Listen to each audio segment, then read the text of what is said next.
Has Big Pharma accidentally discovered the miracle drug? Miracle drug. Yes. It's a miracle drug. Is it possible that one injection could cure nail biting, addiction to cocaine, alcoholism, and diabetes? What about all of the people who started taking the drug and say, like, I just don't want to drink anymore. I'm not biting my nails. I've lost my need for online shopping. I find that I'm not as addictive with a lot of my other behaviors. I'm no longer using food to dissociate. In other words, I'm no longer using food as an addiction. Well, if it sounds too good to be true, you're listening to the right episode. We're going to talk about the drug that everybody's talking about, Ozempic. I'm super excited with the 50 pounds that I've lost. I immediately invested because I'm like, everyone and their mom's going to try to. It does make you feel full. For me, it was like a refresh. Otherwise known as GLP-1 agonists, otherwise known sometimes as Mounjaro, otherwise known as semaglutide, tomato. It's the weight loss injection that everybody and their brother is talking about. Today, I want to expand the way that we look at this class of drug and ask if, in fact, it's possible an off-label use of this drug might actually be the cure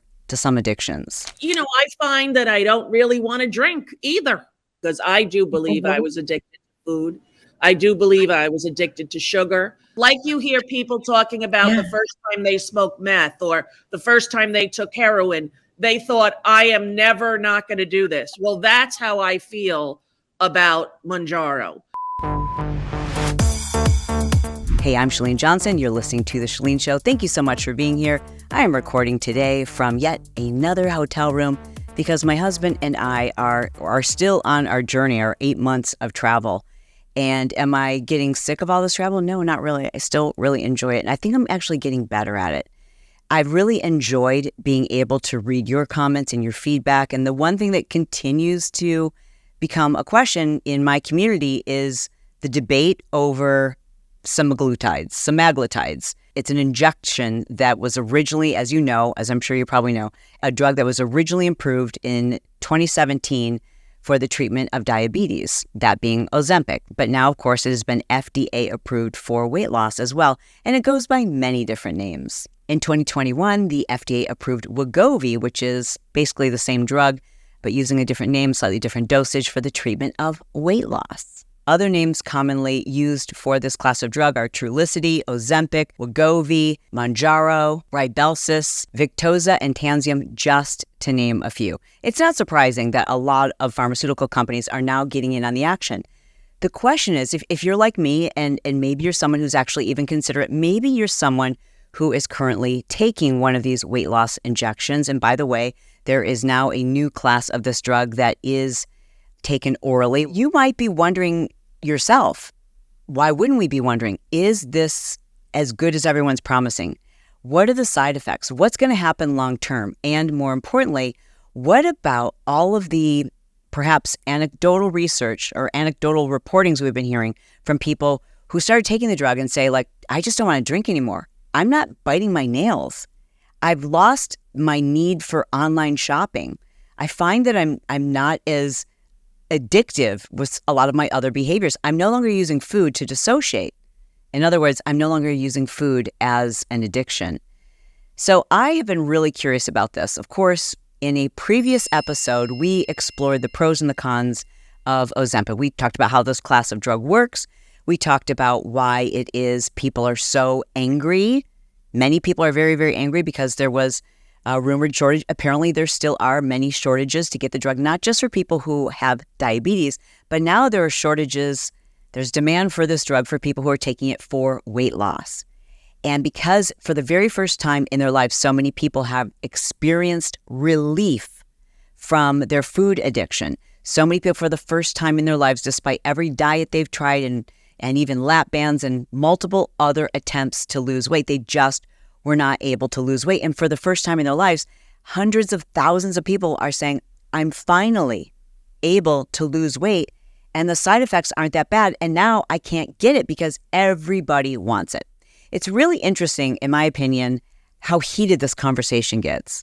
Like, people get really angry. There's people who are like, that's cheating. That's just cheating. Anyone who would take it for weight loss. And a lot of times you'll hear that from people who have been either thin most of their lives or fit most of their lives, or like they spend a lot of hours staying healthy and fit and relying on discipline and motivation and things that are, frankly, it's not easy, especially right now because I'm traveling through the Midwest. I can see I have a totally different perspective on what it's like to live in what they call a food desert versus living in an area like Southern California where there's a Whole Foods on every corner and it's much easier to find healthy food eating out. You go to certain areas of the country and you can see it's not just about discipline, and it goes beyond resourcefulness. It's just accessibility. And it's very interesting to me to see how angry people get on both sides of this argument. Like, you will see people arguing back and forth whether it's the right thing to do or the wrong thing to do, who should be taking it, who shouldn't be taking it. People who have diabetes believing that people who want to take it for weight loss shouldn't be taking it. Like, there's been all this fighting around it. Listen, I'm not here to pick sides on any of it. I think you should do what's right for you and your health after doing a lot of research. But I would be remiss if I didn't report or share with you some of these findings that people are not just anecdotally reporting who are taking these injections, but also some of the new research that's come out related to the reduction of addictive behaviors when people are taking this class of drug. And we have to wonder, like many other drugs where we have accidentally discovered from using it off-label how to cure something else. In fact, that's how this whole debate around semaglutides began. Originally, this is a class of drug that was prescribed only for those who have diabetes, in the treatment of diabetes, to help their blood sugar regulation. And of course, as a side effect, we saw that many of them were losing weight. So then, this class of drug was then later approved in 2021 for the treatment of weight loss. And now people are talking about the side effect that they're losing their desire for previous addictive behaviors, whether it's nail biting, online shopping, porn, alcohol, and even cocaine. Now, I don't know what side of TikTok you're on or YouTube, but I've watched a ton of videos wanting to understand a couple of things about this weight loss injection. First of all, what does it look like when people come off of it? We just don't have enough evidence here, in my opinion, to really truly know what someone's experience is going to be. Yes, there have been studies that a large percentage of people gain the weight back, but then there's also a large group of people who say, I'll be taking this class of drug for the rest of my life. I never plan to go off it, much in the way that a diabetic plans to take insulin for the rest of their lives. We also know, based on the studies, that people who lose substantial amount of weight in a very quick, rapid way without also adhering to a strength training program and healthy eating program, like really looking at the macros, that they lose a lot of muscle. And without question, when you lose a lot of muscle, as any yo-yo dieter, anyone who's done that weight loss cycling has experienced, when you lose muscle each time you diet, because that's what's going to happen when you lose a lot of weight rapidly, you slow your metabolism. Almost without exception, every patient we've put on this drug has lost muscle mass, and they have lost it at a rate that alarms me. So it's not uncommon if you weigh 200 pounds and you go down to 180 pounds that you're going to lose some muscle, some fat. But let's be clear. If you lost 10 pounds of muscle and 10 pounds of fat to go from 180 to 200, would that be good? Well, only if you were more than 50% body fat at the outset. Otherwise, you've disproportionately lost muscle to fat. In fact, you've gotten fatter as you've lost weight. That's not what we want. And yet that's what we're seeing happen over and over and over again. So much so that in our practice now, we've basically drawn a line in the sand and said to patients, if we have exhausted all other dietary options and we're going to really consider using Ozempic, you must have a DEXA scan first, and we must have really clear guidelines for what's happening. Furthermore, we work closely with patients to make sure that if they're on these drugs, that they understand that their protein requirements do not change. So if you're at 200 pounds and your target weight is 180 pounds, you're still going to be consuming 200 grams per day of protein, and you're going to be working out just as heavily as before. And if you do that, you can actually disproportionately lose fat mass, which results in rapid regaining of the weight once you've gone off the diet. Now, is this a diet? No, but it mimics a diet. It very much mimics a diet, because the reason why people are losing weight is because they're eating very few calories. Side note, that is one thing that I don't understand why I'm not hearing more doctors and registered dietitians, those who are, understand like this is perhaps the lesser of two evils, right? Like, so what's more unhealthy for you? This drug that we don't know a lot about yet, or the fact that we do know all of the risk factors that frankly are associated with obesity? But those same doctors and registered dietitians would never think or say or suggest that it was healthy for someone to go on a radically restrictive diet. But yet that's kind of what's happening. Like, people are radically restricting their calories when they're taking these injections. So I just don't have that figured out yet. And to me, that's the one piece that I'm not clear on. But I just want to state this emphatically for anyone who's listening. I have no judgment of anyone who decides to take this drug. In fact, I think there are, as I said in my previous episode, which I will link to in our show notes, and I'll also link to here on YouTube, it's really important to listen to this episode if you don't have a sound foundational understanding of how these drugs work and some of the pros and cons. Because in that episode, I really went over the pros and cons to help you kind of make the best decision for you. And I believe in body autonomy. Like, you should be able to do whatever you want. You want to change your body with plastic surgery, that's up to you. If you want to stay the weight that you're at, you should be able to stay the weight that you're at. Whatever you want to do with your body, that is up to you.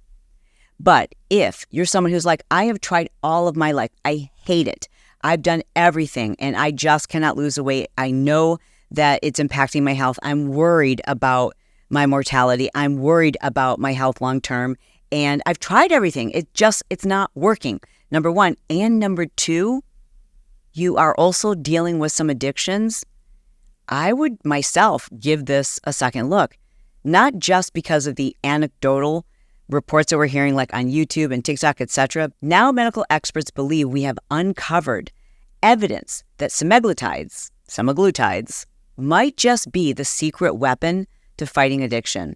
Novo Nordisk does not promote, suggest, or encourage off-label use of our medicines. Evidence is mostly anecdotal, but there have been animal studies on the overall class of drugs. It appears to have broad benefit across a variety of behavioral addictions as well as drug-based addiction. Neuroscientist Dr. Greg Stanwood says although the research is in its early stages, there is a growing sense drugs like Ozempic are affecting dopamine, the feel-good chemical released by the brain. Semaglutide appear to blunt the effects of dopamine in the brain, and in that way can provide relief from cravings. And yeah, I think it's important that we all exercise a certain dose of skepticism when it comes to a drug that just seems too good to be true. I mean, my gut instinct is like, wow, this just seems too good to be true. People say that it's curing their addictions and they're losing weight like crazy. And everybody and their brother is on it. We see it on every single news report. Like, listen, whether it's good or bad, I'm just going to be completely honest.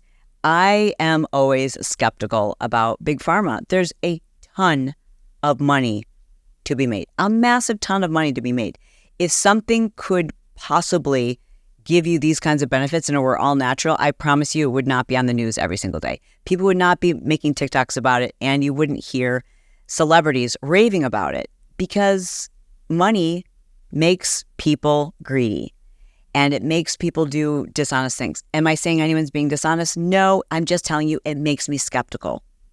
That doesn't mean that I wouldn't consider it if I were in that situation. That doesn't mean that it's right or wrong for you. All of that it means, in my big bossy older sister tone, is that I want you to go into this with the right amount of research, number one. And number two, I want you to think about what you need to do for yourself in terms of changing your habits. Because once you come off of the injection, whatever it was that you were trying to dissociate from or distract from, if you're using it as using food as a coping mechanism, those things are going to resurface.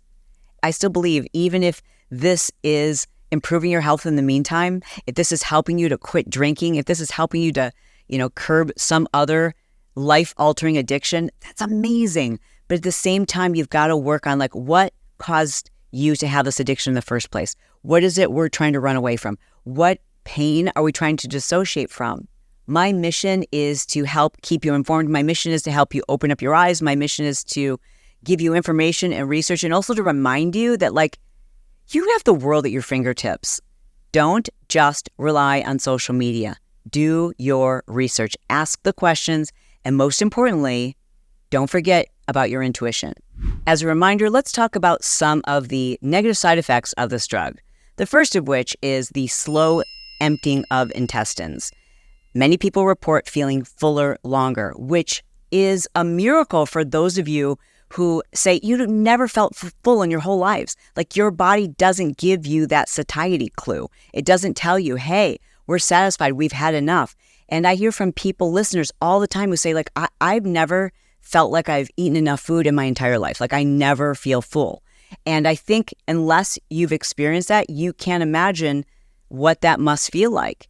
And I have so much sympathy for someone who experiences that, or I should say, has never experienced that, because it's a big stop sign. When you start to feel full, if you didn't have that, you would just keep eating and never feel satisfied. Other side effects related to this class of drug include vomiting, constipation, diarrhea, nausea, hypoglycemia, gallbladder problems, kidney problems, increased heart rate, abdominal pain, and just generally feeling lousy. In fact, there's many people, including celebrities and influencers, who say they just stopped taking it even though they were experiencing weight loss and they had less inclination to drink or smoke or vape, but they stopped taking it because they just got sick of feeling sick all the time, and it just wasn't worth it to them. Like a year ago, I tried it. Okay. You know, it's like, you know, you try it. And I was one of the people that felt like so sick and like couldn't like play with my son. I was so skinny, and I was just like he was throwing a ball at me, and I was just, and you're like, okay, this isn't livable for me. But for others, this drug is taking off because, as I said, for the first time in their lives, people are finding it very easy to lose the weight. But they're not losing the weight, again, just as a reminder, because they've injected themselves with this drug. It's that this drug gives people the effect of feeling fuller longer, of sometimes feeling nauseous. And, you know, when we feel nauseous, we don't feel like eating. And if we're not eating and we're consuming a lot fewer calories, we're going to lose weight, which is another thing that's like, it's weird for my brain to wrap around this drug, because I hear all these same people who are like, it's so much more than calories in and calories out. But that's why people, for the most part, are losing massive amounts of weight in a very short period of time when they do semaglutides, when they're taking this injection. And it is because they are consuming a lot less calories. My concern is the people I know personally in my life who are taking this drug, they're losing the weight so fast. And for the first time, they're like, I don't even have to work out nearly as hard as I once did. And so they've backed off on their workouts. Not a good thing, in my opinion. But on the other hand, again, some of these people that I know that are taking it have backed off the alcohol consumption. They're not drinking as much. They're not craving the overly processed fried foods that they once did. So is it a trade-off? I don't know. But again, those stories are purely anecdotal. What we do know is that this has been an incredible drug for anyone who has diabetes, and an incredible drug for people who have struggled with obesity all of their lives.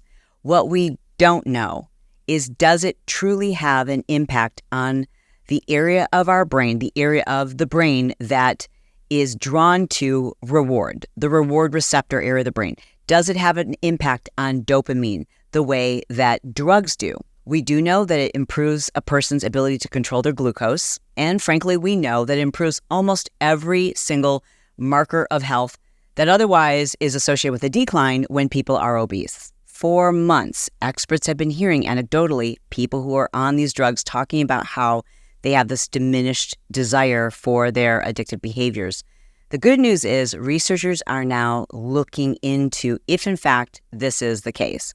And in one such study, researchers found that rats consumed far less cocaine and alcohol when they were taking semaglutides. Research is now expanding to look at how these drugs might affect the addictive nature or desire to have opiates and fentanyl. So what might be going on in the brain to cause people to crave these addictive behaviors or substances less? Some researchers and scientists believe that it's a dampening of the area of our brain associated with reward. Dr. Lorenzo Leggio, I hope I said that correctly, from the National Institute of Health, is one of the leading researchers in this area.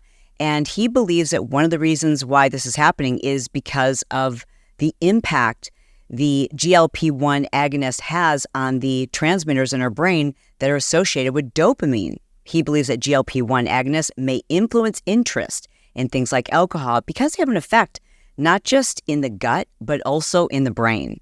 In the coming months and years, we're going to learn a lot more about this drug. I think it's very interesting. I think it's very promising. I think that there's a lot of people who would be better off taking this drug than everything else that they've tried. It's like the lesser of two evils.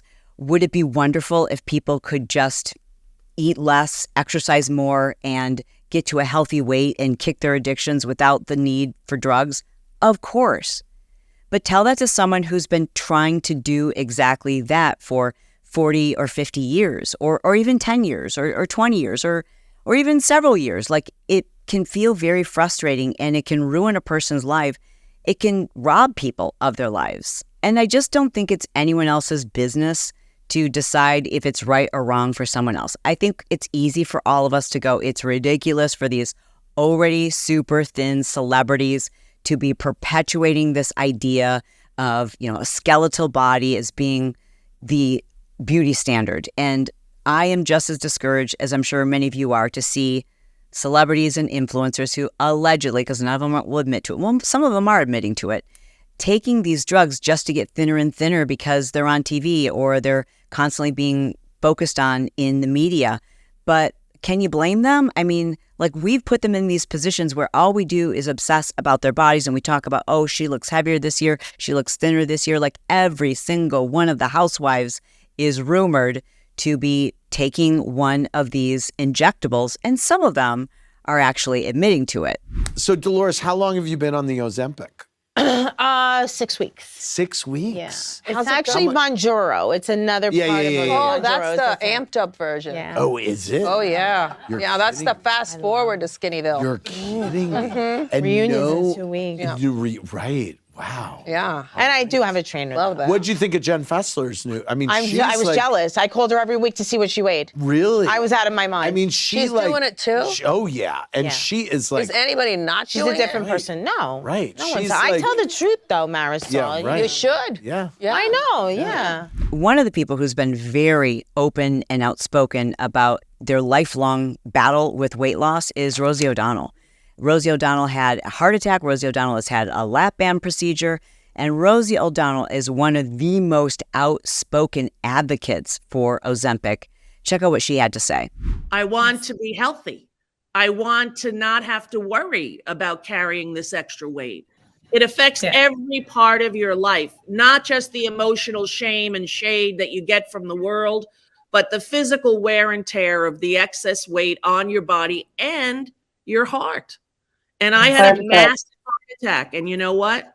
It wasn't enough to make me lose and keep it off. So I had the vertical gastric sleeve at 50 after I had a heart attack.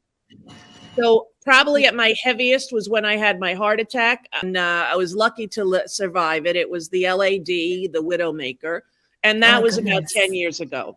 I lost about 30 pounds on it. Now cut to 10 years later, and they tell me I'm a type 2 diabetic, and I get this shot. The first month or two, I was in shock.